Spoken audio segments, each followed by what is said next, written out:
बस रे जाऊ जाऊ हठात मो सह कौन है ए पिला किए तो भिडियोटा जानापी भिडियोटा कंटिन्यू करूँ।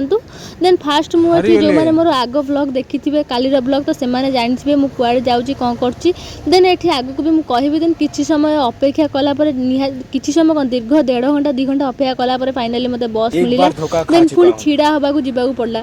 देन ये मोर देह टे कौन हो मुंड बुलाई देन से मत गोटे सीट दिहला। देन सीट्रे बस सारापर मुझे कंफर्टेबल लगी। देन ये मु आग सीट्रे जड़े गोटे छुआटे बसला सी एत क्यूट आते भल पिला से मैंने कौन कहले बोरिंग होगा मत टोटाल देलानी बस बस मत बोरिंग लगे। देन मोर 1.5 घंटार जर्नी माने से कुआडे मोर माने मो टाइम टाक टोटाल से पास ही करला। देन ता भीतर ता संग लागू लागू लागू लागू मो टाइम टा केतल पळेला मु भी जानि पेले। देन एठी मु रिवील करूची कि त मु आसी हम घर को देन कुन्नी झियो सह मजा मस्ती भीतर मोर आसी बस आसी पहुंच जाइतला स्टैंड रे। तो स्टैंड रे मु एठी फास्ट चटपटी खाइ नथिल जदि किछि खाइ नथिली।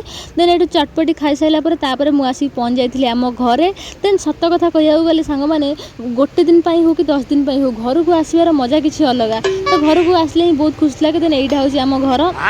तो सांग मैंने आज ब्लॉगटा एति तो आपण मैंने चैनल को सब्सक्राइब करूँ घर ब्लॉग आसो। रही नमस्कार जय जगन्नाथ।